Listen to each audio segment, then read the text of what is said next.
सिर्फ 72 घंटों के भीतर भारत ने पकड़ी कतर की नब्ज।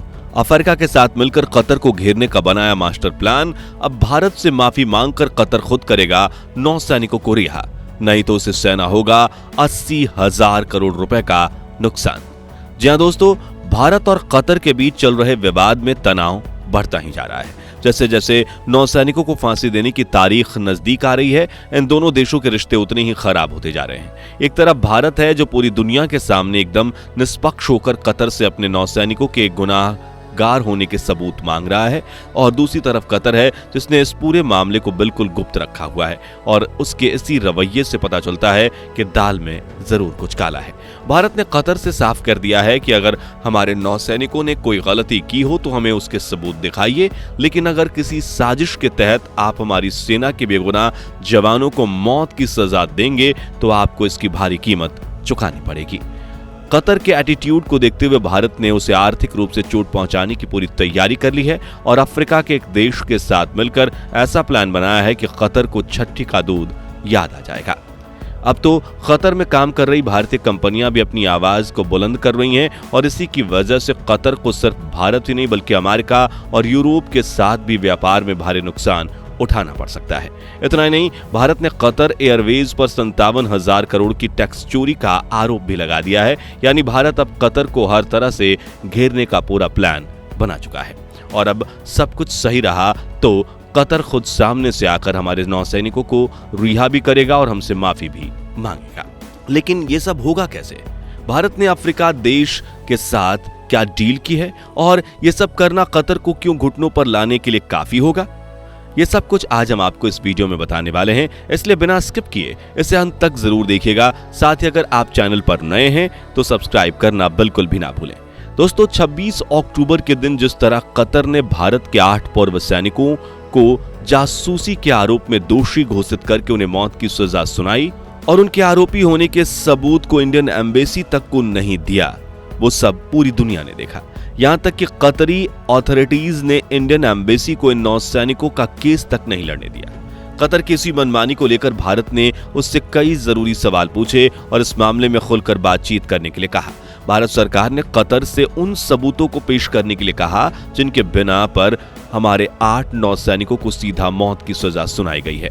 लेकिन भारत के साथ इतना बड़ा और इतना पुराना बिजनेस रिलेशन होने के बावजूद कतर ने अभी तक हमारे किसी भी सवाल का जवाब नहीं दिया है। सैकड़ों बार गुजारिश करने पर भी कतर भारत की एक सुनने को तैयार नहीं है, और उसे उसके इसी घमंडी रवैये का सबक सिखाने के लिए भारत ने अपने प्लान पर काम करना शुरू कर दिया है। दरअसल भारत ने अफ्रीका जाकर एक ऐसा कदम उठाने का फैसला किया है जिसके बारे में जानने के बाद कतर की नींद हराम हो गई है। अब सस्पेंस को और ज्यादा ना बढ़ाते हुए हम आपको बता दें कि भारत ने अपनी LNG जरूरतों को पूरा करने के लिए अफ्रीका के मोजाम्बिक देश के साथ एक बहुत बड़ी डील साइन कर ली है।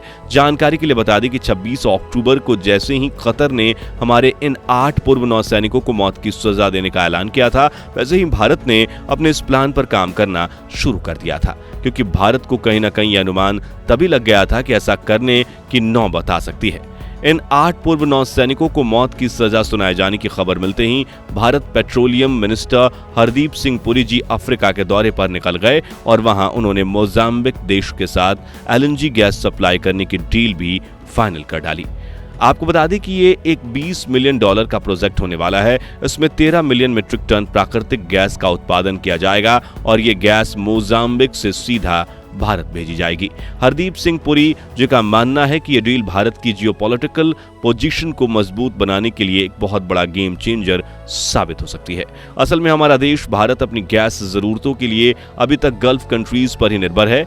हमारे देश में हर साल 20 million metric tonne LNG import की जाती है, और इसमें भी 50% से ज्यादा यानी करीब 11 मिलियन मीट्रिक टन LNG हम कतर से लेते हैं।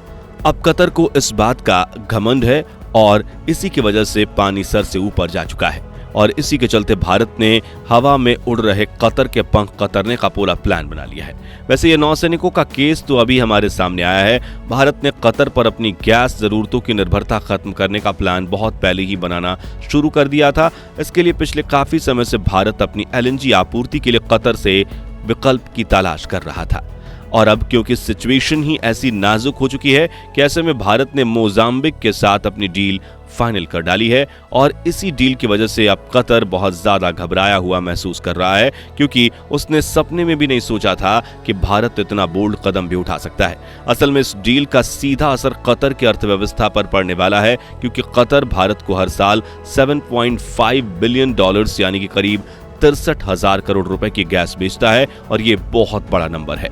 एक ही झटके में इतनी बड़ी डील का हाथ से जाना और इतना बड़ा नुकसान होना बड़े से बड़े देश को भी हिला सकता है। कतर तो फिर भी एक बहुत छोटा और मामूली सा देश है, जिसकी जीडीपी पूरी तरह गैस और पेट्रोलियम के निर्यात पर ही टिकी हुई है। कतर जानता है कि भारत उसके लिए कितना बड़ा ग्राहक है, लेकिन फिर भी उसका रवैया हमारे साथ कभी भी अच्छा नहीं रहा और अब हमारे 8 पूर्व नौसैनिकों को मौत की सजा सुनाकर उसने सारी हदें पार कर डाली है। इसलिए कतर ने जैसे ही हमारे इन जवानों को मौत की सजा देने का फरमान सुनाया, वैसे ही हमारे देश की सबसे बड़ी natural gas company pronate gas limited ने कतर के साथ अपनी सारी डील कैंसिल कर डाली। इतना ही नहीं, कतर को सबक सिखाने के लिए भारत ने अब एक और देश के साथ हाथ मिला लिया है, जो न सिर्फ पेट्रोल और डीजल के विकल्प बनाने की टेक्नोलॉजी देगा, बल्कि हमें गोल्ड जैसे वैल्यूएबल धातु की सप्लाई करेगा।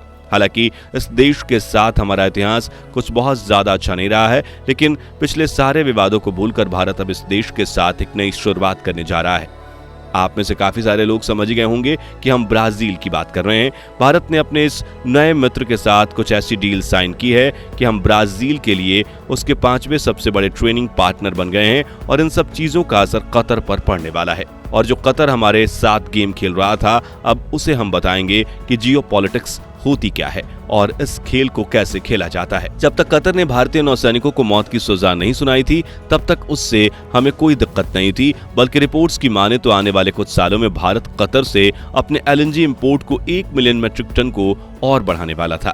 लेकिन भारतीय नौसैनिकों को मौत की सजा सुनाकर कतर अब अपने निशाने पर आ गया है और बहुत जल्द से इसे पता भी चल जाएगा कि हमसे पंगा लेने का क्या अंजाम होता है, क्योंकि ये कोई 100 साल पुराना भारत नहीं है जिसके साथ कोई भी देश खिलवाड़ कर जाए हम उसका कुछ ना बिगाड़ सके। ये आज का नया भारत है जिसे दुनिया झुककर सलाम करती है और दुनिया की बड़ी बड़ी सुपर पावर ये मानती है कि बहुत जल्द भारत दुनिया की अगली सबसे बड़ी सुपर पावर बनने जा रहा है। भारत की मार्केट इतनी बड़ी है कि हर देश का हमारे साथ बिजनेस रिलेशन बनाकर रखना मजबूरी हो जाएगी। आज अगर किसी देश से ये कह दे भारत की फला देश के साथ हमारे रिलेशन अच्छे नहीं है और आप हमारे साथ रिश्ता रखने के लिए उससे अपने ट्रेड रिलेशन तोड़ लीजिए, तो कोई भी देश भारत को मना नहीं करेगा, क्योंकि जियोपॉलिटिक्स में हर कोई अपने फायदे की डील देखता है और आज के जमाने में वही देश फायदे में रहने वाले हैं जो भारत के साथ चलेंगे। कहने का मतलब यह है कि अमेरिका, यूरोप जो कतर की सबसे बड़ी मार्केट्स में से एक है, भारत वहां भी कतर को एक बड़ा झटका दे सकता है। असल में भारत कुछ ऐसे देशों के साथ डील करने की कोशिश कर रहा है जो अगर सफल रही तो भारत खुद भी एलएनजी का एक बड़ा एक्सपोर्टर बन जाएगा। ऐसे में कतर जिन यूरोपीय देशों को एलएनजी बेचता है, भारत वहां उसका बिजनेस खराब कर सकता है। एक कैलकुलेशन के अनुसार भारत इस समय कतर को हर हाल मिलाकर कुल 80,000 करोड़ का नुकसान दे सकता है। अब क्योंकि इस बात को कतर खुद भी बहुत अच्छे से जानता है, ऐसे में इस बात के चांसेस काफी ज्यादा हैं कि आने वाले कुछ दिनों में कतर खुद हमारे नौसैनिकों को रिहा करता हुआ नजर आए। वैसे आपको क्या लगता है, भारत अपने जियोपॉलिटिक्स के जाल में कतर को फंसा पाएगा या नहीं? कमेंट करके अपनी राय जरूर शेयर करें। बाकी दोस्तों, हमारी आज की इस वीडियो में बस इतना ही था। वीडियो अच्छी लगी हो तो इसे लाइक और शेयर करके जरूर जाना, और अगर आप हमारे फेसबुक पेज पर नए हैं तो पेज को फॉलो भी जरूर करें। मिलते हैं जल्दी ही एक और इंटरेस्टिंग वीडियो में, तब तक के लिए गुड बाय, जय हिंद।